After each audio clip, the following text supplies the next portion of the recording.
வணக்கம் மக்களே. விறுவிறுப்பும் மர்மமும் சுவாரஸ்யமும் நிறைந்த இந்த சிதம்பர ரகசியம் என்னும் நாவலில் 26 30வது அத்தியாயங்கள் வரையில் இப்பொழுது நாம் பார்ப்போம். நம்ம சேனலை சப்ஸ்கிரைப் பண்ணலனா சப்ஸ்கிரைப் பண்ணிடுங்க. அப்படியே பக்கத்தில் இருக்கிற பெல் ஐக்கான் அழுத்திட்டிங்கன்னா அடுத்தடுத்து நான் போடுற இந்த வீடியோக்கள்லாம் உங்களுக்கு வந்து சேர்ந்துட்டே இருக்கும். அப்புறம் கதையை கேட்டுட்ட பிறகு ஒரு லைக்கும் ஒரு கமெண்ட்டும் கொடுத்துருங்க. அதுதான் எனக்கு அடுத்த வீடியோக்கான ஒரு பாதையாக அமையும். வாருங்கள் சிதம்பர ரகசியத்துக்குள் நுழையலாம். வணக்கம் மக்களே. மகிமாவின் தமிழாற்றுப்படைக்கு உங்களை அன்புடன் வரவேற்கிறேன். வாருங்கள் காணொளிக்குள் செல்வோம். அத்தியாயம் 26. ஆய கலைகள் 64 நான், அவ்வளவும் ஒருங்கிடும் ஆழ்நிலை தியானமும் நான். தூரன்சாமி சொன்ன விளக்கம் திருவேங்கடத்தை பதில் கேள்வி கேட்க தூண்டியது. சாமி, என்னப்பா, கல்லையும் மண்ணையும் தங்கமாக்குற ரகசியத்தை எதுக்கு இப்படி எழுதி வைக்கணும்? அப்படி எழுதி வச்சதை 144 வருஷம் பாதுகாத்துட்டு இன்னைக்கு ஆற்றுல போட்டுடணும்னு என்ன சாமி அர்த்தம்? எழுதி வச்சது பின்னால் வர்றவங்களுக்கு பயன்படுத்துறதுக்காக அதை ஆற்றுல போட்டுடணும்னு நான் இப்போ சொல்கிறது இனி இது பயன்படாதுங்கிறதுக்காக. குழப்புறீங்களே சாமி. அப்போ இந்த ஏடுகளால் இனி ஒரு பிரயோஜனமும் கிடையாதா? ஆமாம், அதுதான் உண்மை. அப்போ பின்னால் வர்றவங்களுக்கு பயன்படணும்னு எழுதி வச்சது பயன்பட வேண்டியவங்களுக்கு பயன்பட்டு முடிஞ்சிடுச்சு. எப்போ சாமி? எனக்கு தெரிஞ்சு வீடு பல வருஷமாக பூட்டித்தானே கிடக்கு. இந்த தலைமுறைக்கே இதெல்லாம் புது விஷயம்தான்ப்பா. கடந்த 144 வருஷத்தில் 9 பேர் இதே வீட்டுக்கு வந்து ஏடை எடுத்து தங்கம் செய்கிற ரகசியத்தை தெரிஞ்சுக்கிட்டு தங்கமும் செஞ்சுருக்காங்க. பதஞ்சலி சித்தரும் அவங்களுக்கு ஒத்துழைப்பு கொடுத்துருக்கிறார். என்ன புது கதையாக இருக்குது இது? ராஜேந்திரன் அப்பா அம்மா அவங்களோட பெற்றோர்கள் வாழ்ந்த வீடு. அவங்களுக்கு தெரியாமல் அப்படி ஒன்று எப்படி நடந்திருக்க முடியும்? தெரியாமன்னு யார் சொன்னா? தெரிஞ்சே தான் நடந்தது. சாமி, என்ன சொல்கிறீங்க? உணர்ச்சி வசப்படாதப்பா. தன்னோட அப்பா திருஞான சம்பந்தமும் அம்மா ராஜாமணியும் எப்படி இருந்தாங்கன்னு மகன் ராஜேந்திரனுக்கு தெரியும் தானே? தூரன்சாமி ராஜேந்திரனை பார்த்தார். ஆமாம், ஒரு கார் விபத்தில் 2 பேரும் இறந்துட்டாங்க. அதுக்கு முன்பு தாத்தாவை காவிரி நீர்ச்சூழல் கொண்டு போயிடுச்சு. அதை கேட்டு பாட்டி அதிர்ச்சியில் செத்துட்டாங்க. இதுதான் என் முன்னோர்கள் இறந்த விதம். ஆமாம், அந்த விபத்து நடந்த அன்னைக்கு தான் 9வது நபர் தங்கம் செய்தார். ராஜேந்திரனோட அப்பாவே அவருக்கு ஏடுகளை எடுத்து தந்தார். தூரன்சாமி முக்கியமான கட்டத்தை தொட்டவராக அனைவரையும் ஒரு பார்வை பார்த்தார். எல்லோர் முகத்திலும் நம்ப முடியாத பிரமிப்பு. அடுத்து என்ன சொல்ல போகிறார் என்ற எதிர்பார்ப்பு. நீ அப்போ மெடிக்கல் காலேஜில் படிச்சுட்டு இருந்த, ஹாஸ்டலில் இருந்ததுனால உனக்கு இங்கே நடந்தது தெரியாது என்று ராஜேந்திரனை பார்த்து சொன்ன தூரன்சாமி, உன் அப்பா அம்மா துர்மரணம் அடைய பேராசைத்தான் காரணம். 9வதாக வந்த நபர் தங்கத்திலேயே ஒரு சிவலிங்கம் செய்ய விரும்பினார். அந்த சொர்ணலிங்கத்தை ஊரோட நன்மைக்காக அவர் வழிபட விரும்பி அதனால தான் தங்கத்தில் செய்ய ஆசைப்பட்டார். இப்போ இங்கே நான் உங்களுக்கு சில ஆகம ரகசியங்களை சொல்கிறேன். இதை நம்புறதும் நம்பாததும் உங்கள் விருப்பம். நீங்கள் நம்புறதை விட நம்பாமல் போகிறதுல தான் நன்மை அதிகம் என்றவரை குமாரசாமி சித்தர் புன்னகையோடு பார்த்தவராக, சரியா சொன்னீங்க சாமி என்றார். சாமி, இடையில பேசாதீங்க. எல்லா உண்மைகளையும் சொல்லி முடிக்கட்டும், அப்புறம் கேள்வி கேட்போம். நீங்கள் சொல்லுங்க சாமி, அந்த 9வது நபர் தங்கலிங்கத்தை செஞ்சாரா என்று மிக ஆவலாக கேட்டார் இன்ஸ்பெக்டர் அருளானந்தம். முதல்ல ஏடுகளை கேட்டப்ப திருஞான சம்பந்தம், அதாவது இந்த ராஜேந்திரனோட அப்பா, மறுத்தார். அவரும் மகனை மாதிரி யோசிக்கிறவராக தான் இருந்தார். மிகச்சரியா இந்த 21ஆம் நூற்றாண்டு பிறந்த 1/1/2001 அன்னைக்கு தான் நான் சொல்கிற சம்பவம் நடந்தது. அந்த 9வது நபர் ஒரு சித்தர்.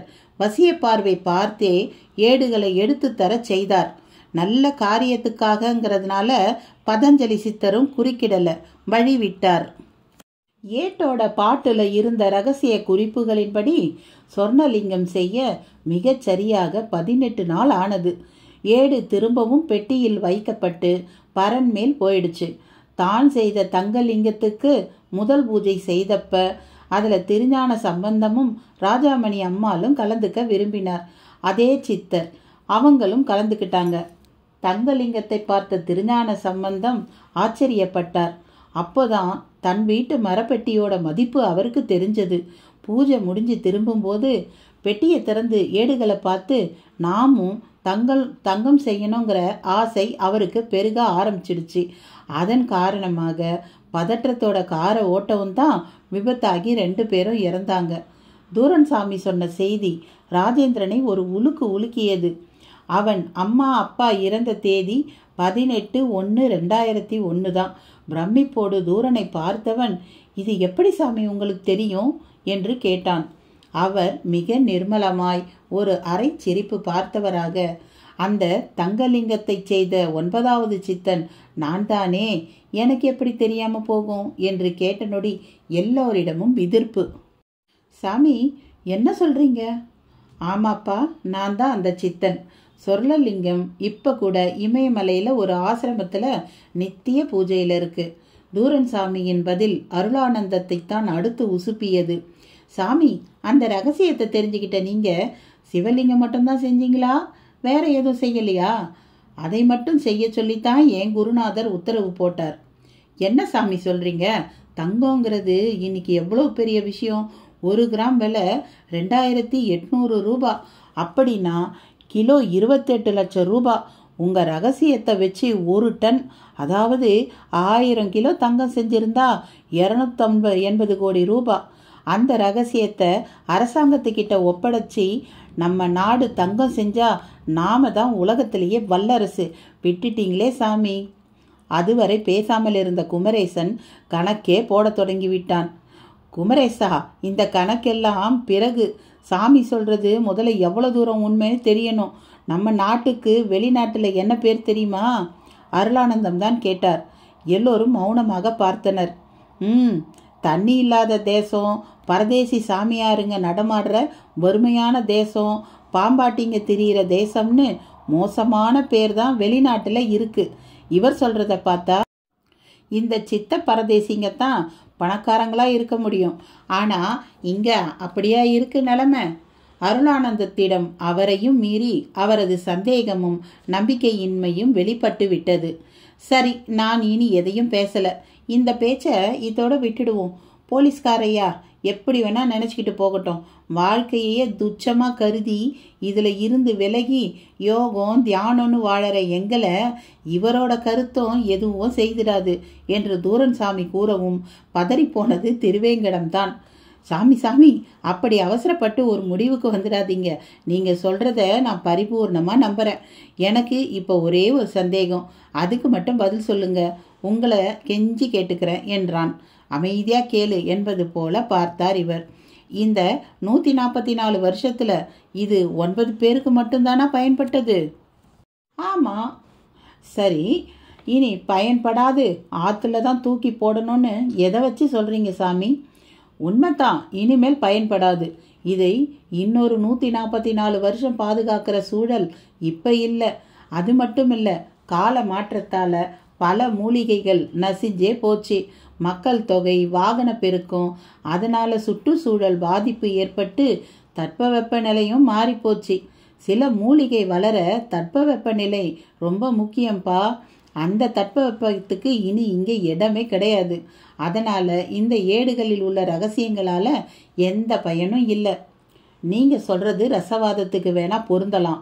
மற்ற ரகசியங்களை உணர சித்த அறிவு முக்கியம். அது உங்க யார்கிட்டையும் இல்லையே. அப்படி ஒரு சித்தன் இல்லாததால தான் இதை தூக்கி போட சொல்றீங்களா? ஆமா. இன்னைக்கு இருக்கிற நீங்கள்லாம் யார் சாமி? நாங்க யாருன்னு தான் உங்களுக்கு தெரியுமே. நீங்க எங்க வரையில சித்தர்கள். அப்படி இருக்க ஏன் இதை நீங்களே செய்யக்கூடாது? நீ சொல்றது ஒரு தேவை, அதாவது விருப்பம். இது எங்க யார்கிட்டையும் இப்ப கிடையாது.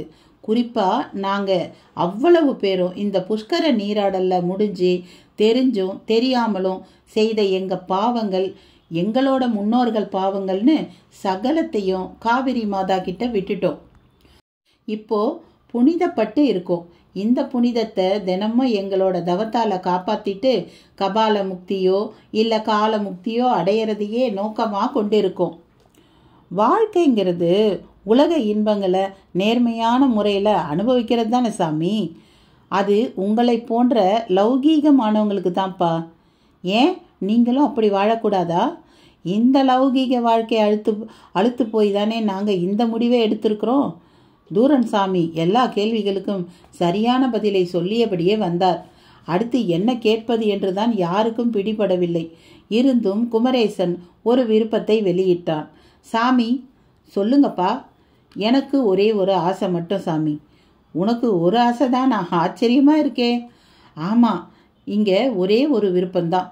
நான் பார்த்த அந்த பதஞ்சலி சித்தரை சாரும் பார்த்துட்டா போதும், அவர் நம்பிடுவார். நீங்கள் நம்பவே வேணாம்ப்பா, போய் உங்கள் வேலையை பாருங்கன்னு தான் நான் சொல்லிட்டேன்ல. அப்படி சொல்லாதீங்க. எனக்காக என் சீனியர் ஆஃபீஸருக்கு ஒரு தெய்வீக அனுபவத்தை கொடுங்க. குமரேசன் கருத்துக்கு தூரன் சாமி பதில் கூறாமல் தன்னோடு நிற்கும் பல சித்தர்களில் ஒருவரை மட்டும் பார்த்தார். கண்களை மூடிக்கொண்டு மௌனமாக சிலை போல நின்றிருந்த அவர் அந்த வீட்டின் கண்ணாடி அருகே போய் நின்றார். தூரனும் அவர்கிட்ட போய் விபூதி வாங்கிக்கங்க முதல்ல என்றார். எதுக்கு சாமி? வாங்கிக்கங்க சொல்றேன். தூரன் சாமி கட்டளையிடுவது போல் பேசவும் அருளானந்தமும் குமரேசனும் அவரை நெருங்கினார். குமரேசனுக்கு விபூதியை நெற்றியில் இட்டுவிட்டார். அப்போது அவர் கண்களை பார்த்தான். மிக வித்தியாசமான சிறிய பூனை விழிகள் பார்வையே அலாதியாக மிரட்டியது. அருளானந்தமும் அந்த பார்வையை அதற்கு முன் பார்த்திராத உணர்வோடு விபூதி பூச அனுமதித்தார். அவர் கரமானது நெற்றியில் பட்ட நொடி இவருக்கு மின்வெட்டு போல் ஒரு சிலிர்ப்பு. அதே சிலிர்ப்போடு திரும்பினால் பக்கவாட்டின் கண்ணாடியில் அந்த சித்தரின் தலைக்கு பதிலாக 5 தலை நாகம் படம் விரித்து நின்று அவரையும் பார்த்தது. அருளானந்தத்துக்கு தன்மேல் ஒரு மின்னல் பாய்வது போல இருந்தது. சில நொடிகளில் பாம்பு தலைகள் மாறி சித்தரின் தலை மட்டும் தெரிந்தது. அருளானந்தத்திடம் அதன் பின் பேச்சே இல்லை. மௌனமாக இனி கேள்விகளை கேட்க மாட்டேன் என்பது போல அங்கிருந்து புறப்பட குமரேசனும் பின்தொடர்ந்தான். ராஜேந்திரனையும் தேவயானையும் உறைந்து போயிருந்தனர். ஆஷா படம் வரைய தொடங்கியிருந்தாள். அந்த படம் அச்சு அசலாக மழைலிங்கத்தை ஞாபகப்படுத்துவது போல இருந்தது. தூரன் சாமியும் மற்றவர்களும் அதை பார்த்து புன்னகைத்தவர்களாக ராஜேந்திரனை ஏறிட்டனர். தம்பி, இந்த பெட்டியை இன்னைக்கு நடுராத்திரியில ஆத்துல விட்டுடு என்றார் தூரன் சாமி. ஆத்துல போட்டா அழிஞ்சுதானே போகும், இப்படியே இருந்துட்டு போகட்டுமே சாமி என்றான் ராஜேந்திரன். ஏன்பா, நீ இந்த சமூகத்துக்கு நிறைய நல்ல தொண்டு செய்து உன் மனைவி மகளோடு வாழ வேண்டாமா? தூரன் சாமி அப்படி கேட்பார் என்று ராஜேந்திரன் எதிர்பார்க்கவில்லை. பெட்டியை ஆற்றில் சேர்க்காவிட்டால் நல்ல விதமாக வாழ முடியாது என்ற தொனி அவரது கேள்வியில். தெய்வ யானைக்கு அது நன்றாக புரியவும் போட்டுடுறோம் சாமி என்றாள். அத்தியாயம் 27. மானுட பிறப்பு உயிர்களின் உச்சம், உச்சத்து உயிரெல்லாம் சிவத்தின் எச்சம். ஆற்றில் போட்டு விடுவதாக தெய்வயானை கூறவும் சிரித்தார் தூரன் சாமி. தொடக்கத்தில் ரொம்ப பயந்து போய் குழம்பினவளா இருந்த, ஆனால் நீதான் இப்போ ரொம்ப தெளிவான மனநிலைக்கு வந்திருக்க. இனி உனக்கு யோக காலம்தான் என்று பாராட்டவும் செய்தார். என்ன யோக காலமோ, என் பொண்ணை பார்த்தீங்களா என்று ஆஷாவிடம் வந்து நின்றான் ராஜேந்திரன். ஓ, உனக்கு இன்னும் தெளிவு ஏற்படலையா? எப்படி சாமி ஏற்படும்? இவளுக்கு என்ன சொல்றீங்க? இவளுக்கு என்ன குறை? இவ தான் பாலாவாச்சே. அதான் இப்போ என் கவலையே. இந்த வயசுக்குன்னு ஒரு அறிவும் ஆசாபாசங்களும் இருக்கும்போது அதை கடந்து பார்க்கறது, பேசுறது, படம் வரைகிறதுன்னு அவ செயல்படுறதை எப்படி எடுத்துக்கிறதுனே தெரியல சாமி. நான் இந்த ஊருக்கு வரும்போது இவ நோயாளி. இப்போ அப்படி இல்லைனாலும் இவளை புரிஞ்சிக்க எனக்கே கஷ்டமாயிருக்கு. பள்ளிக்கூடத்துக்கு போகும்போது இவளை எப்படி நடத்துவாங்களோன்னு இப்போவே ரொம்ப பயமாக இருக்குது. ராஜேந்திரன் மிக யதார்த்தமாக பேசினான். தெய்வ யானைக்கு கூட அவன் கேட்டதில் உடன்பார்ப்பு இருப்பது போல் அவள் முகக்குறிப்பில் தெரிந்தது. தூரன் சாமி பதிலுக்கு ஆஷாவை பார்த்தபோது மழைலிங்கத்துக்கு மேல் மேகம் போல் வரைந்து அது மழை பொழிவது மாதிரி தூறல்களை வரைந்தபடி இருந்தாள். பாப்பா என அழைத்தார். அவள் கவனம் திரும்பவில்லை. பாலா எனவும் திரும்பினாள். இங்கே நடக்கிறதையெல்லாம் கேட்டுட்டு தானே இருக்க. அதுக்கு என்ன இப்போ? உங்க அப்பாவோட கவலையை நீ உணரலையா? அதெல்லாம் போக போக சரியாயிடும். என்ன தாயே இப்படி சொல்ற? சரி, நான் வேணா விலகிட்டுட்டோமா? அவள் பளிச்சென்று அப்படி கேட்பாள் என யாருமே எதிர்பார்க்கவில்லை. விலகிடுமா? நீ நினைச்ச 1000 வழிகள் இவ உடம்பு உனக்கு எதுக்கு? தூரன்சாமி இப்படி சொல்லவும் ஆஷா எல்லோரையும் ஆழமாக பார்த்தாள். ஒரு சின்ன பெண் பார்க்கிற பார்வையாகவே அது இல்லை. முகபாவனையிலும் அப்படி ஒரு முதிர்ச்சி. பார்க்கும்போதே கையை ஆசீர்வதிப்பது போல் உயர்த்தினாள். சுத்த சந்நியாசிகள் அடுத்த நொடி அரஹர மகாதேவா என்று அதே ஜோரில் ஓம் சக்தி எனவும் கோஷமிட்டனர். ஆஷா அந்த கோஷத்தை கேட்டபடியே சிரித்தாள். அப்படியே மயங்கி விழத் தொடங்கினாள். தெய்வானை ஓடி சென்று தாங்கி பிடித்தாள். பயப்பட வேணாம், பாலா மலையேறிட்டா என்றார் தூரன். ராஜேந்திரன் மலங்க மலங்க விழித்தான். டாக்டர் தம்பி, இனி இந்த வீட்டை தாராளமா நீங்க விற்கலாம், இல்லைன்னா இப்படியே கூட வச்சுக்கலாம். அதிசயங்கள் நிறைஞ்சது இந்த வீடு. இது இப்படி சொத்தா இருக்கிறதும் பணமா மாறுவதும் உங்க விருப்பம். மகளும் பூரணமா திரும்ப கிடைச்சிட்டா. உங்களோட குடும்பத்துக்குன்னு பெரிய ஆசீர்வாதம் இருக்கிறதால இவளும் மருத்துவம் படிச்சு சேவை செய்வா. நாங்களும் புறப்படுறோம். இந்த புஷ்கர காலத்துல என்னவெல்லாம் நடக்கணுமோ அதெல்லாம் நடந்து முடிஞ்சாச்சு. நாங்க எங்க வழியில இனி போக வேண்டியதுதான். எல்லோரும் புறப்படலாமா? தூரன்சாமி கேட்கவும் வந்திருந்த சித்தர் சாமிகள் அவ்வளவு பேரும் போகலாம் சாமி என்றனர் கோரசாக.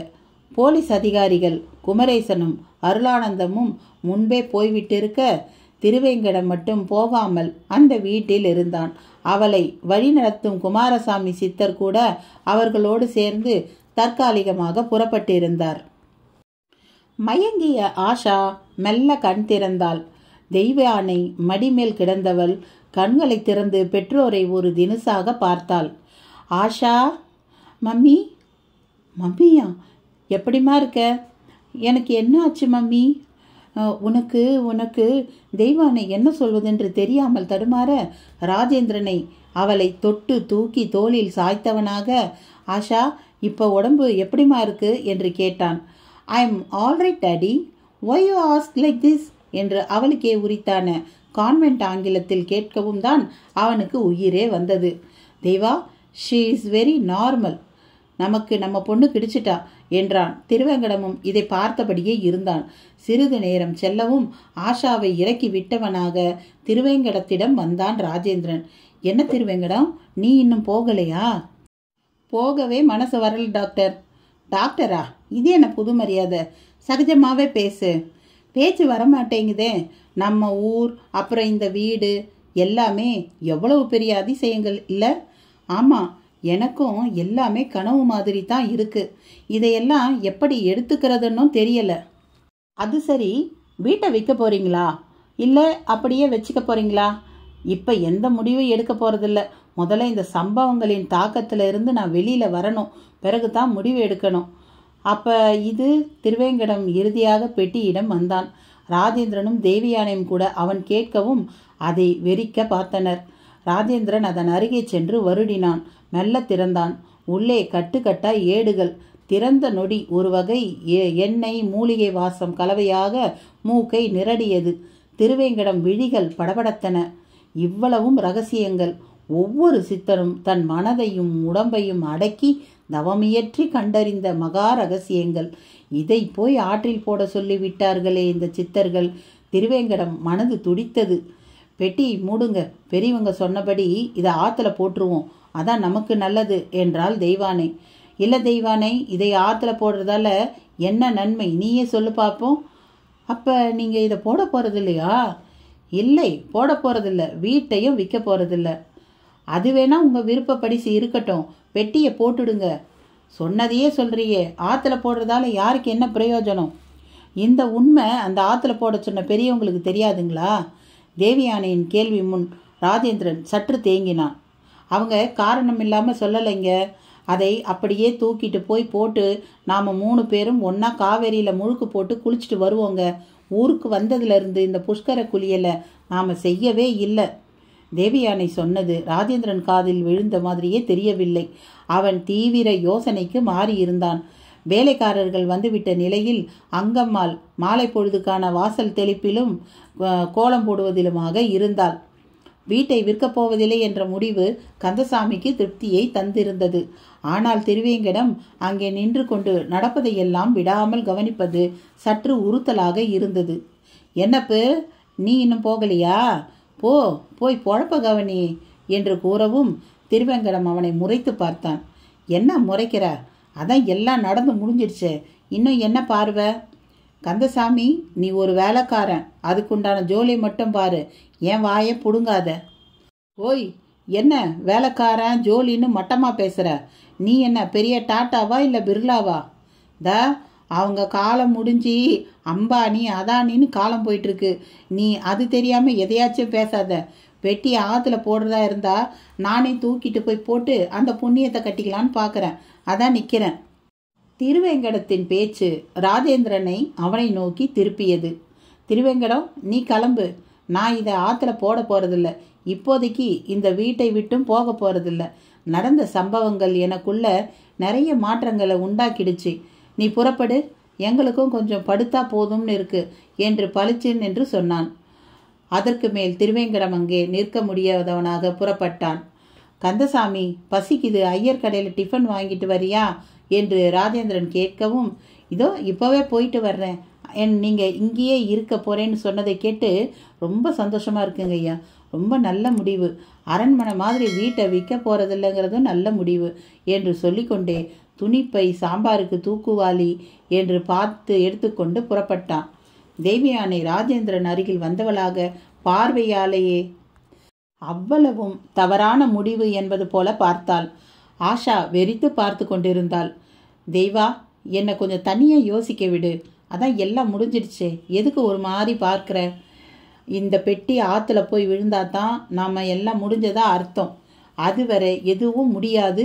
புதுசாக ஏதாவது பிரச்சனை வரப்போகுது. பார்த்து நடக்க பாருங்க, அவ்வளவுதான் சொல்வேன் என்றவள் ஆஷாவோடு சமையல் கட்டு நோக்கி நடந்தாள். ராஜேந்திரனுக்குள் அலை பாய்ச்சல். திருவேங்கடம் தெருவில் இறங்கி நடந்தான். வழியில் ஒரு பெட்டி கடைக்கு வெளியே மரபெஞ்சில் அவனுக்காக காத்திருந்தார் குமாரசாமி. இவனும் நெருங்கினார். அவர் கூர்மையாக பார்த்தார். ராஜேந்திரன் பெட்டியை ஆற்றுல போட போறதில்ல போல தெரியுது சாமி.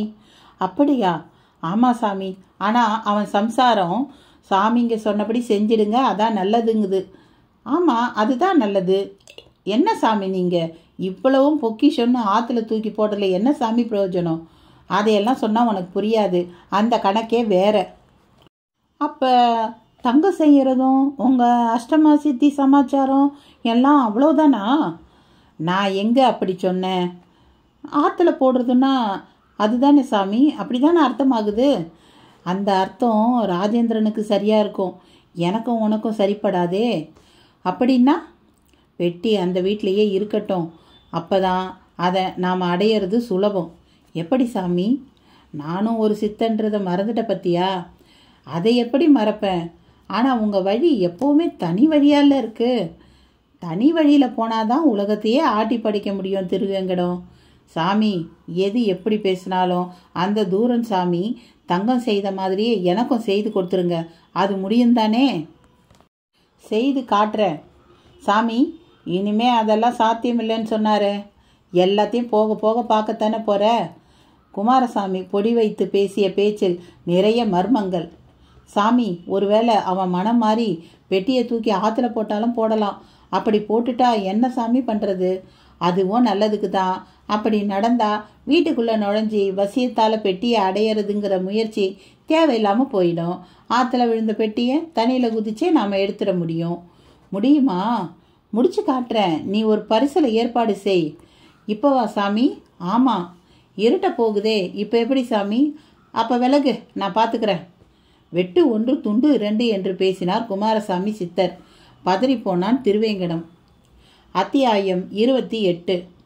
எதையும் அடக்குவது திறமை, எப்பொழுதும் அடங்குவதே மகிமை. பதறிய திருவேங்கடம் குமாரசாமியை சற்று பயத்துடன் பார்த்தவனாக, சாமி, இப்படி வெட்டு 1 துண்டு 2 பேசினா எப்படி சாமி என்று குரலில் இழைந்தான். நான் சித்தன். உன்னை போல வெந்ததை தின்னிட்டு விதி வந்த உடனே செத்து போற கர்ம பிறவி இல்லை. அப்படித்தான் பேசுவேன். ஒரு சித்தன் கூட பழகிறவன் கொஞ்சமாச்சும் சித்தனை போல நடக்க முயற்சி பண்ணணும். ஐயா சாமி, திடீர்னு பரிசல் கேட்டால் எங்கே போகிறது? இந்த ஊர் காவிரியில் பரிசல் போகிற பழக்கமே கிடையாதே. எனக்கு தெரிஞ்சு மேட்டூர் பக்கத்தில் பூலாங்குறிச்சியில் தான் பரிசல்கள் உண்டு. அதனால தான் அப்படி சொன்னேன். பரிசல்னா வட்டமாக தான் இருக்கணும்னு இல்லை, 10 வாழை மரத்தை வெட்டி ஒன்றா கட்டி தண்ணியில் தூக்கி போட்டால் அது கூட ஒரு பரிசல் தான். எனக்கு தேவை தூக்கி போட போகிற பெட்டியை சுமக்க ஒரு மிதவை வேணும், அவ்வளவுதான். இப்போ பேசுனீங்களே இது பேச்சு. இப்போவே போகிறேன். வாழைத்தண்டு மரங்களெல்லாம் சேர்த்து கட்டி மிதவையாக்கி தயாரிச்சுட்டு அப்புறம் அடுத்த வேலையை பார்க்குறேன். சபாஷ், இப்படித்தான் எல்லுனா எண்ணெயாக இருக்கணும். போய் வேகமாக வாழை மரத்துண்டுகளை வச்சு பரிசல் செய். கூடவே நானும் வரேன். அந்த பெட்டி இன்னைக்கு நம்ம கையில் கிடைச்சே தீரணும். குமாரசாமியின் கண்களில் ஆசை மின்னியது. அப்போ வீட்டுக்கு முதல்ல போகணும். அங்கே தான் அருவாய் இருக்கு. பரிசலாட்டம் கட்டுறதுக்கு கயிறு வேணும், அதையும் எடுத்துக்கணும். அப்போ புறப்படு, போகலாம். இருவரும் பெட்டி கடையை விட்டு புறப்பட்டனர். கடைக்காரன் சித்தனை சிந்தனையோடு பார்த்தான். மணி 7:30. தெருவின் வீடுகளில் உள்ள டிவிகளில் அந்த நேரத்திற்குரிய சீரியலின் டைட்டில் பாடல் ஒலிக்க ஆரம்பித்தது. கந்தசாமி வாங்கி வந்திருந்த டிஃபனை தேவயானை எவர் சில்வர் தட்டில் போட்டு சாம்பார் சட்னி விட்டு சிந்தித்தபடியே இருந்த ராஜேந்திரன் முன்னால் வைத்து, சாப்பிடுங்க, பசிக்குதுன்னு சொன்னீங்களே என்றாள். அவளது குரலால் அவன் கலையவில்லை. தீவிர சிந்தனையிலேயே இருந்தான். அதை கலைப்பது போல் அவனது கைபேசியில் சத்தம். தேவயானை எடுத்து காதை கொடுத்தாள். டாக்டர் ராஜேந்திரன்? இல்லை, நான் அவர் மனைவி பேசுகிறேன். நீங்கள்?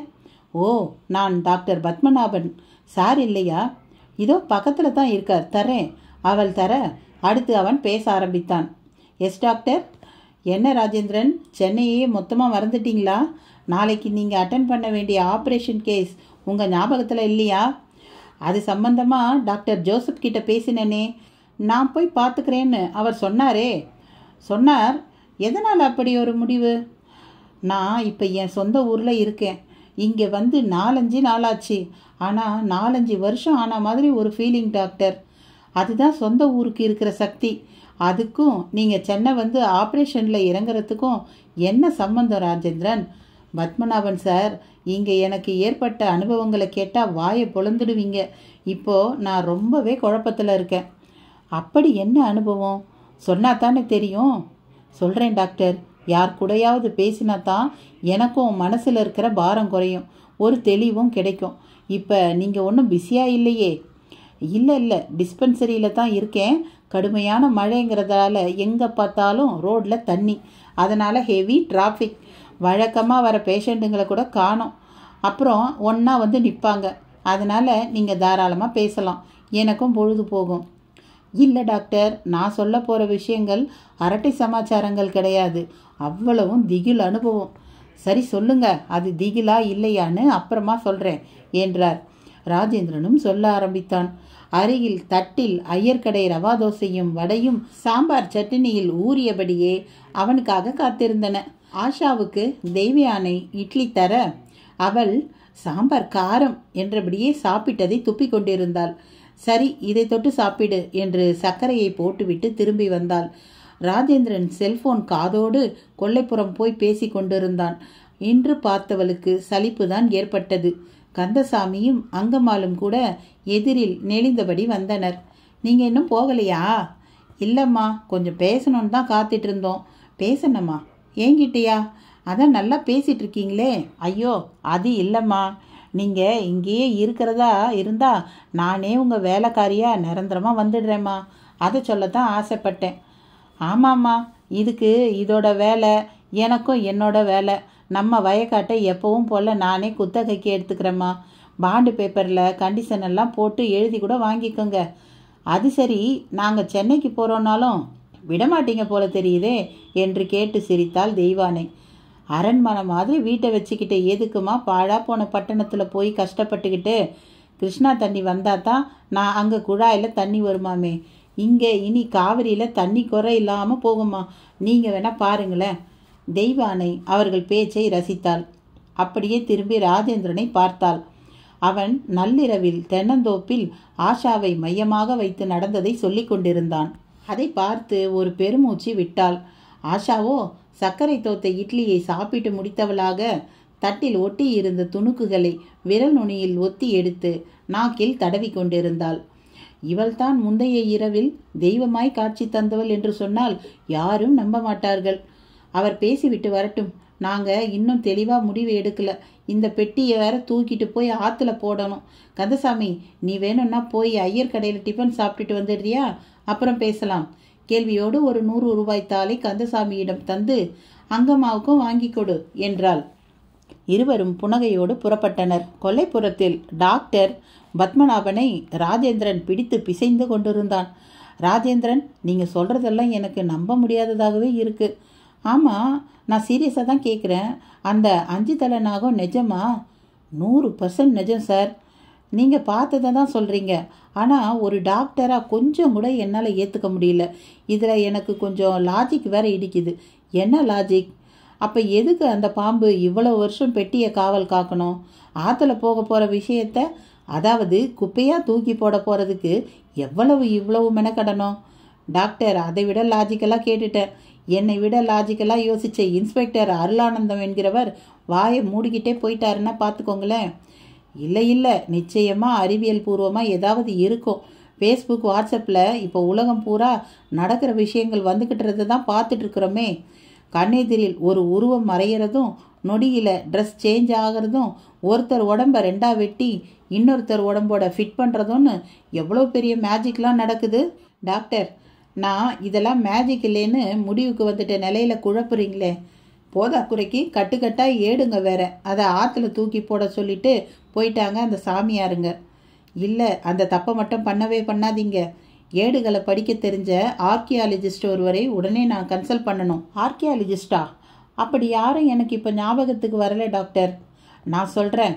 டாக்டர் கௌதம் பிரகாஷ், ப்ரொஃபஸர் பல்ராம் பாண்டே, அப்புறம் நம்ம மதுரைக்கார பரிமேலழக பாண்டியர், இப்படி எத்தனையோ பேர் இருக்காங்க. அவங்க ஃபோன் நம்பரை கொஞ்சம் அனுப்ப முடியுமா? இதோ ஒரு நிமிஷத்தில் நான் உங்களுக்கு எஸ்எம்எஸ் பண்ணிடுறேன். நன்றி டாக்டர். அப்போ இப்போதைக்கு நீங்கள் இங்கே வரப்போகிறதில்ல, அப்படித்தானே? ஆமாம். ஆஷாவோட படிப்பு, அது சம்பந்தமாகவும் ஒரு முடிவு எடுத்தாகணும். என்ன பெரிய முடிவு? எல்லாரும் கிராமத்தில் இருந்து பட்டணத்தை தேடி வர்ற இந்த காலத்தில் தலைகீழாக முடிவெடுத்தா என்ன அர்த்தம் ராஜேந்திரன்? வேணும்னா பெட்டியை எடுத்துகிட்டு கிளம்பி வந்துடுங்க.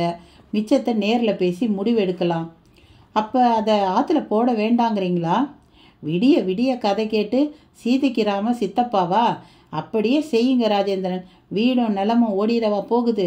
வீட்டை பூட்டிட்டு வாங்க. டாக்டர் பத்மநாபன் பேச்சு பெட்டியோடு புறப்படுவது என்ற தீர்மானத்தை ராஜேந்திரனுக்குள் கொண்டு வந்து விட்டது.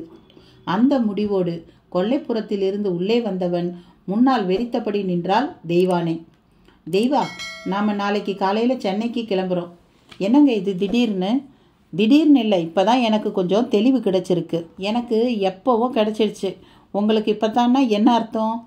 ஏன் படப்படன்னு பேசுகிற? கோபப்படுற மாதிரி வேற தெரியுது. பின்ன? ஆமாம், ஃபோனில் எதுக்கு அரட்டை? அரட்டை இல்லை, டாக்டர் பத்மநாபன் கூட தான் பேசினேன். இங்கே நடந்ததெல்லாம் சொன்னீங்களா? ஆமாம், ஆனால் அவர் நம்பவே மாட்டேங்கிறார். மேஜிக்கோட பின்னணி மாதிரி எல்லாமே சயின்டிஃபிக்காக தான் சொல்கிறாரு. இதை அவர் என்ன சொல்கிறது? ஒரு சித்தர் சாமியே அதை தான் என்கிட்டையும் சொன்னார். எல்லாமே விஞ்ஞானந்தாம்மா, ஆனால் விளங்கினா தான் விஞ்ஞானம், இல்லைன்னா பொய் ஞானம்னு ஆயிடும் அப்படின்னு சொன்னார். போதும், நாம் இனியும் இங்கே இருந்து மண்டையை உடச்சிக்க வேணாம். பேசாமல் புறப்பட்டுடுவோம். சரி, புறப்படலாம். பெட்டியை ஆற்றுல போட்டுட்டு அப்படியே இப்போவே கூட நம்ம கிளம்புவோம். இல்லை, அதை ஆர்கியாலஜிக்காரங்கிட்ட கொடுத்து அவங்க என்ன சொல்ல போகிறாங்கன்னு கேட்க போகிறேன். இப்படி நீங்கள் ஏதாவது செய்வீங்கன்னு தெரிஞ்சு தான் கந்தசாமி கிட்ட அதை கொடுத்து ஆற்றுல போட சொல்லிட்டேன். முதல்ல போய் டிஃபன் சாப்பிட்டுட்டு வான்னு அனுப்பினவனை திரும்பி கூப்பிட்டு எடுத்துகிட்டு போக சொல்லிட்டேன். அவனும் அதை சைக்கிளில் வச்சு எடுத்துக்கிட்டு போயிட்டான் என்று தெய்வ யானை வெறித்த ராஜேந்திரன் அடுத்த நொடி தெருவில் இறங்கி வேகமாக ஓட ஆரம்பித்தான். அத்தியாயம் 29. தன்னை அறியாமல் என்னை அறியவே முடியாது, என்னை அறியாமல் தன்னை அறியவும் முடியாது. அந்த இரவு நேரம் ராஜேந்திரன் தெருவில் இறங்கி ஓடுவதை பார்த்து தெய்வ யானைக்கு கலக்கமாகிவிட்டது. மழை விட்டும் தூவானம் விடாத குறையாக இதென்ன இவர் இப்படி நடந்து கொள்கிறார் என்றுதான் தோன்றியது. அந்நொடியில் அந்த வீட்டின் எளிய பூஜை அறை மாடத்தின் முன் போய் நின்றபடி சுவாமி படங்களை பார்த்து பிரார்த்திப்பதை தவிர அவளுக்கு வேறு வழி இருப்பதாக தெரியவில்லை. ஆச்சாரி வீடு. திருவேங்கடமும் குமாரசாமி சித்தரும் வந்து சேர்ந்திட ஆச்சாரி அப்போதும் ஒரு நகை செய்வதில் தீவிரமாக இருந்தார். குமாரசாமி சித்தர் வீட்டு திண்ணையில் குக்குடாசனம் போட்டு அமர்ந்தவராய் நீ போய் அரிவாள் கயிறு என்ன வேண்டியதெல்லாம் எடுத்துட்டு வா என்பது போல திருவேங்கடத்தை பார்த்தார். அவரை வீட்டுக்குள் அவன் அழைத்தான். உள்ள வாங்க சாமி. அதுக்கெல்லாம் நேரம் இல்லப்பா, போயிட்டு சடுதியில் வா என்றபடியே ஒரு சிகரெட்டை எடுத்து அதன் இருபுறமும் தட்ட ஆரம்பித்தார். சாமி, என்னடா இது? என்ன சிகரெட்டு? உனக்கு இது சிகரெட்டு, எனக்கு இது மோகினி. மோகினியா? அவன் நெற்றியை சுருக்கினான். பேச நேரமில்ல, போ முதல்ல. அவன் அதற்கு மேல் பேசாமல் உள்ளே சென்றான். அவர்கள் பேசிக்கொண்டது ஆச்சாரி காதிலும் விழுந்தது. பாலிஷ் போடுவதிலிருந்து மெல்ல விலகியவர் திருவேங்கடத்தை கூர்மையாக பார்த்தார். எல்லாம் நல்லபடியாக தானே போயிட்டுருக்கியா என்றான் திருவேங்கடம். அப்போ ஏடெல்லாம் கிடைச்சிடுச்சா? கிடைச்சிரும். அப்போ இதுவரை கிடைக்கல. ஆமாம். அவர் வந்திருக்காரோ? ஆமாம் ஆமாம். திண்ணையில் உட்கார அவர் என்ன ஆண்டி பண்டாரம்மா? உள்ளே கூப்பிட்டு பால் பழம் கொடுக்கறதுக்கு என்ன? வரமாட்டேங்கிறார் ஐயா. வரமாட்டேங்கிறாரா? கேள்வியோடு எழுந்து ஆச்சாரி வெளியே செல்ல திருவேங்கடம் கயிறை உள்ள தேடத் தொடங்கினான். அவன் தாய் அகண்ட கண்களோடு நடப்பது எதுவுமே சரியில்லை என்பது போல பார்த்தபடி இருந்தாள். வெளியே, சாமி உள்ள வாங்க, கொஞ்சம் பசியாறலாம். இல்லை இல்லை, நான் லங்கனத்தில் இருக்கேன். ஓ, விரதமோ? ஆமாம், சமைச்ச எதையும் சாப்பிட்றதில்லைன்னு ஒரு சங்கல்பம். எதனால் அப்படி? எல்லாம் நம்மளை சுற்றிட்டு இருக்கிற அந்த 9 பேரை ஒன்றும் இல்லாமல் பண்ணத்தான். யார் அந்த 9 பேர்? விவரித்து சொன்னாதான் உனக்கு புரியுமாக்கும் என்று மேலே நட்சத்திரங்கள் சிமிட்டும் வானத்தை பார்த்தார். ஆச்சாரிக்கு அதன் பின் புரிந்துவிட்டது. அவர் நவகிரகங்களை சொல்லியிருக்கிறார். குமாரசாமி சித்தர் புகைக்கவும் தொடங்கினார். புகைவிலை வேறுவித வாடை. சாமி, இது கஞ்சா தானே என்று ஆச்சாரி சரியாக கேட்டார். அப்படி சொல்லாதே, மோகினின்னு சொல்லு என்று திருத்தினார் சித்தர். மோகினியா என்று புரியாமல் கேட்ட ஆச்சாரியிடம், இந்திர சபையில் ஆடிக்கிட்டு இருந்த மோகினி பொண்ணுங்க 2 பேரை பிரம்மமுனி சபிக்க போய் அவங்க தானே பூலோகத்தில் புகையிலையா கஞ்சாவா பிறந்திருக்காங்க. ஓ, அப்படி ஒரு கதை இருக்கா? கதை இல்லை, வரலாறு. உனக்கு ஒன்றுமே தெரியல. ஆனால் ரசவாதம் பண்ணி குபேரன் ஆகணுங்கிற ஆசை மட்டும் இருக்கு. உங்களை மாதிரி சாமிங்களை அடிக்கடி பார்க்க நேர்ந்தா எல்லாம் தெரிய வந்திருக்கோம். எங்கே நீங்களே இப்போ தான் வந்திருக்கீங்க. வந்தும் எனக்கு புண்ணியம் இல்லை. என் வீட்டில் பால் பழம் சாப்பிட சொன்னால் லங்கனம்னு சொல்லிட்டீங்க. இதோ பாரு, நானெல்லாம் உங்ககிட்ட பேசுகிறதே பெருசு. அதுவே என்ன மாதிரி பட்டவங்களுக்கு கூடாது. இருந்தாலும் நானும் உன்னை மாதிரி ஆசையை இன்னும் விடாதவனாக தான் இருக்கேன். அதான் பேசிகிட்டு இருக்கேன். அந்த அஷ்ட வித்தை வந்துச்சுன்னு வச்சுக்க, இந்த மண்ணு மேலேயே என் கால் படாது, பறந்துடுவேன் என் ஜாமி குடி இருக்கிற பனிமலைக்கு. உங்கள் பேச்சு எனக்கு கொஞ்சம் புதிராக இருக்குது. அஷ்ட வித்தையை கற்றுக்கிட்டு எதுக்கு இமயமலைக்கு போகணும்? அதெல்லாம் தெரிஞ்சாதான் அங்கே இருக்க முடியுமா? இதுக்கெல்லாம் நான் எதுக்கு உனக்கு பதில் சொல்லணும்? நம்ம மண்ணில் ஐஏஎஸ் ஐபிஎஸ்ங்கிற மாதிரி தான் எங்கள் உலகத்தில் அஷ்ட வித்தைங்கிறது.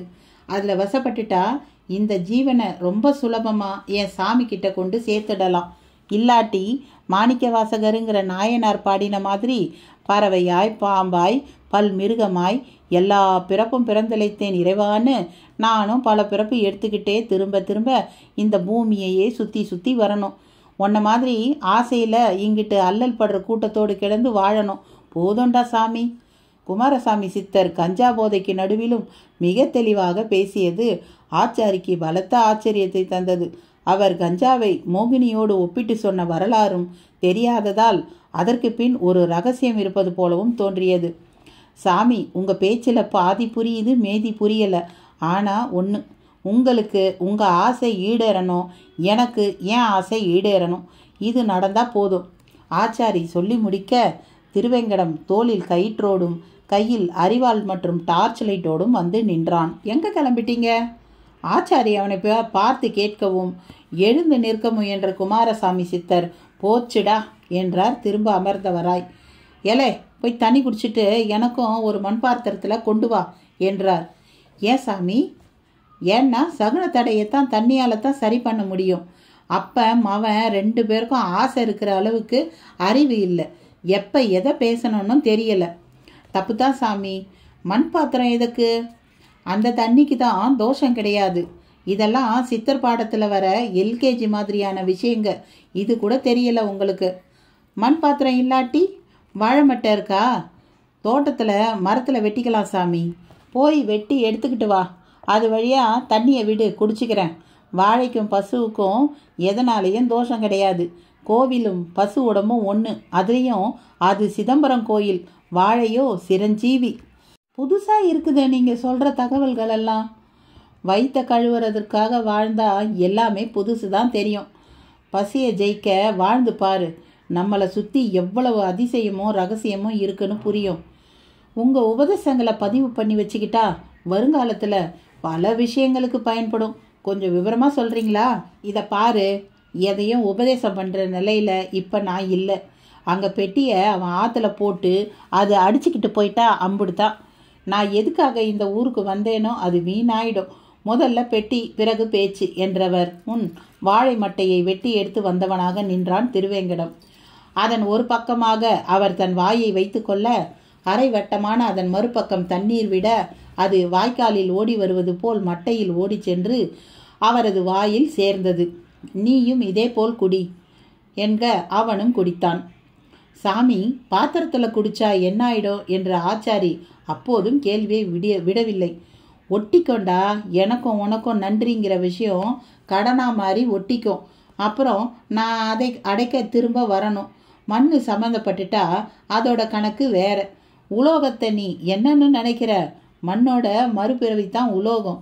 விட்டா நான் பேசிக்கிட்டே போவேன், ஆனால் நேரம் இல்லை, வர்றேன், நல்லா இரு என்ற பதிலோடு இருவரும் அங்கிருந்து கிளம்பி தெருவில் இறங்கி மறைந்தும் போனார்கள். ஆச்சாரி திரும்பினார். லேசாக பனி பெய்ய தொடங்கியது. அவர் மனைவி வெறித்து பார்த்தபடி நின்று கொண்டிருந்தாள். அவருக்கும் புரிந்தது.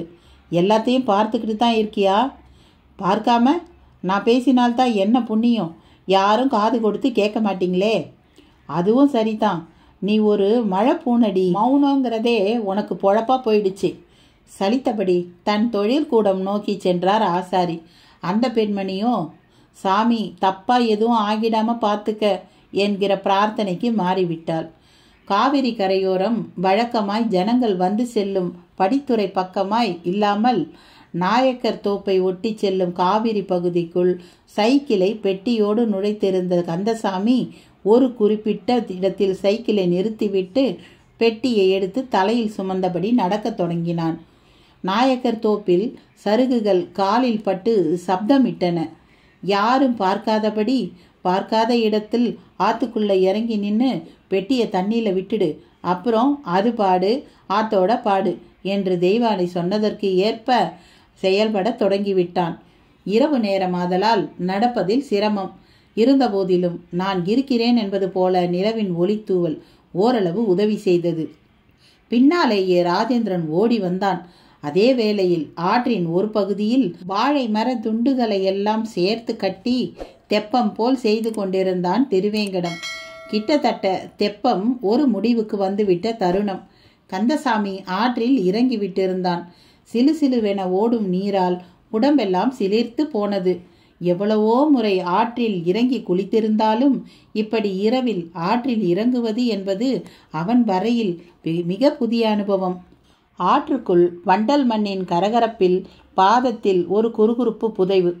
பெட்டியும் அப்படி ஒன்றும் பாரமாக இல்லை. விட்டால் மூழ்காது, மிதந்துதான் செல்லும். டார்ச் லைட் வெளிச்சம் போட்டு இடுப்பளவு தண்ணீருக்குள் சென்ற பொழுது இழுவை அதிகமாக இருந்தது. அதேவேளை அவன் பார்க்க முடியாத ஒரு இடத்தில் இருந்து கொண்டு குமாரசாமி சித்தரும் திருவேங்கடமும் அவனை பார்த்து விட்டனர். சாமி, அதோ தலையில பெட்டியோட டாக்டர். அது டாக்டர் இல்லை, வேலைக்காரன். அமைதியா இரு, பெட்டியை அவன் விட்டுட்டு திரும்பட்டும்.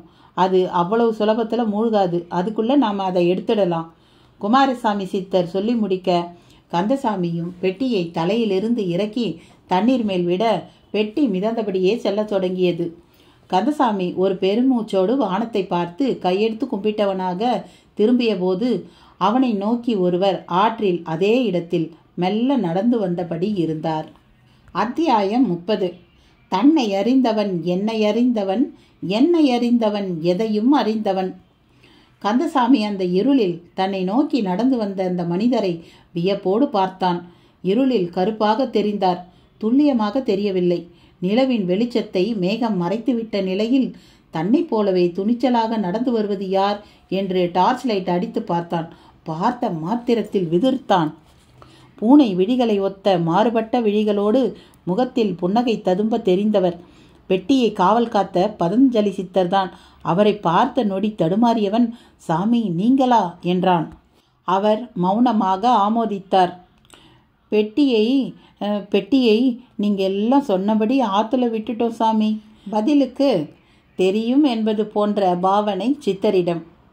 சாமி, நீங்கள் சொன்னபடி நாங்கள் நடந்துக்கிறோமா இல்லையான்னு பார்க்கத்தான் இப்போ வந்திருக்கீங்களா என்று தனக்குள் தோன்றிய சந்தேகத்தையும் கேள்வியாக கேட்டுவிட்டான். ஆற்றோட்டத்தின் நடுவே நின்றபடி கேட்ட அவ்வேளையில் அவனது கால்களை மீன்கள் கடிக்க ஆரம்பித்து உடம்பில் கூச்சம் உருவானது. ஆனால் சித்தரிடம் எந்த உணர்வும் தெரியவில்லை. அவர் பதிலும் கூறவில்லை. மாறாக அவனை கடந்து நடக்கத் தொடங்கினார். சாமி, போக போக ஆழம் அதிகமாக இருக்கும், இந்த நேரத்தில் எங்கே போறீங்க என விடாமல் கேட்டான். திரும்பி பார்த்தவர் அப்படியே அவன் கண்ணெதிரில் மூழ்கி போனார். பின் எழுந்தார். அவனுக்கு ஒன்றும் புரியவில்லை. அந்த இருளில் மேகம் விலகியதில் ஓரளவு பார்க்க முடிந்த நிலையில் டார்ச் லைட்டை அடித்து பார்க்க முனைந்தான். அவர் முறைக்கவும் பதற்றப்பட்டான். அப்போது டார்ச் லைட் தண்ணீரில் விழுந்து மூழ்கி போனது. அவர் இரண்டாவதாக ஒரு முறை மூழ்கிவிட்டு எழுந்தார். அடுத்து மூன்றாவதாக மூழ்கியவர் எழுந்திருக்கவே இல்லை. கந்தசாமிக்கு படபடவென்று நெஞ்சம் அடித்து கொண்டது. பெட்டியும் மூழ்கிவிட்டிருக்கும் என எண்ணிக்கொண்டே திரும்பி நடந்தான். அவன் பார்க்க அந்த காவிரியில் எவ்வளவோ பேர் சுழலில் சிக்கி இறந்து போயுள்ளனர். ஆனால் புன்னகை முகத்தோடு ஒருவர் மூழ்கியதை முதல் தடவையாக பார்த்ததில் அவனுக்கு எதுவும் தோன்றவில்லை. ஆயுள் முடிய போகும் தருணத்தில் சித்த யோகிகள் கங்கையில் ஜலசமாதி புரிவார்கள். ஒரு சந்நியாசியின் உடம்பு எந்த நிலையிலும் நெருப்புக்கு இரையாக கூடாது. அதேபோல் மண்ணுக்கும் இரையாக கூடாது. மண்ணில் அந்த உடம்பில் புழுக்கள் உருவானால் வாழ்க்கை வேறு வடிவில் தொடருவதாக பொருள். எனவே கண்டந்துண்டமாக வெட்டி காக்கை கழுகுகளுக்கு இரையாக்குவதே சந்நியாச விதிப்பாடு. இல்லாவிட்டால் ஜலசமாதியாகி மீன்களுக்கு உணவாகி உடல் கூட்டை தொலைக்கலாம். இதெல்லாம் கந்தசாமிக்கு தெரிந்திருக்க வாய்ப்பு இல்லை.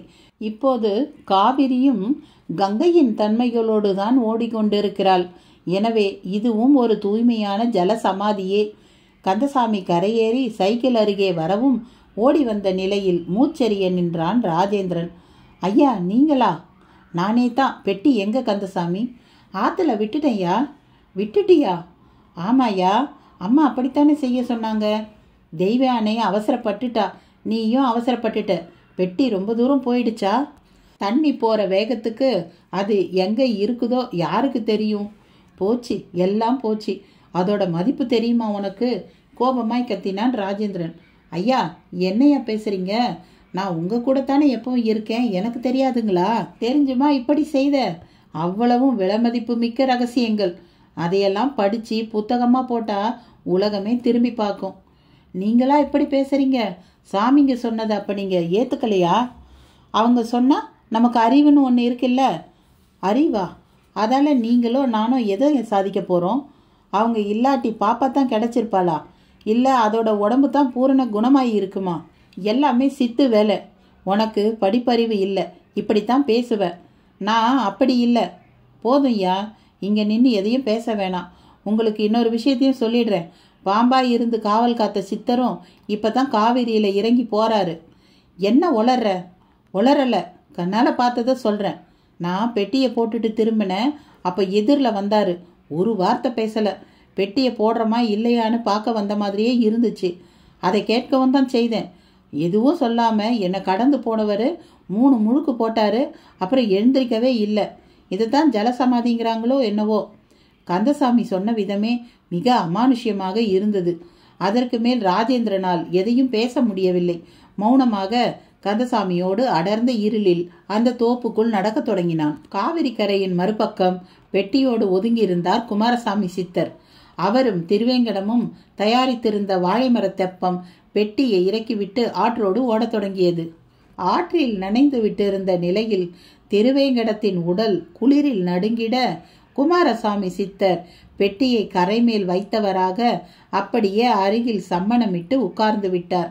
அவர் செயல் திருவேங்கடத்திற்கு புரியவில்லை. சாமி, நாம எதிர்கரையில ஒதுங்கி இருக்கணும். ஆனா தப்பா இந்த பக்கம் வந்துட்டோம். தெப்பத்தை வேற போகட்டும்னு விட்டுட்டோம். அடுத்து என்ன சாமி பண்ண போறீங்க? தயங்கி தயங்கி பேசினான் திருவேங்கடம். கொஞ்ச நேரம் சும்மா இரு, விடியும் போது பார்த்துக்கலாம் என்றார் சித்தர். திடீர்னு தண்ணி அதிகமாக வந்தா இங்கே கூட இருக்க முடியாது. அதெல்லாம் அதிகமாக வராது, பேசாம இரு. விடிஞ்ச பிறகு பெட்டியோட ஊருக்குள்ளே போகிறது நல்லது இல்லை சாமி. எல்லாம் எனக்கு தெரியும். ஏடுகளை மூட்டை கட்டிக்கிட்டு எடுத்துக்கிட்டு பெட்டியை ஆற்றுல விட்டுட்டு போயிட்டே இருப்போம். அப்போ சரி சாமி, போதும். இனி எதுவும் பேசாமல் மல்லாக்கப்படு, நடிச்சாம கழியட்டும். ஏன் பேச வேண்டாங்கிறீங்க? இதுக்கு தானே கஷ்டப்பட்டோம். இதை கொண்டு அடுத்து என்ன செய்ய போகிறோன்னு இந்த நேரத்தில் திட்டம் போடலாமே. அப்படியெல்லாம் ஏதோ புத்தகம் படிக்கிற மாதிரி அவ்வளவு சுலபத்தில் படிச்சிட முடியாது. இதுக்கு பூஜை போடணும்.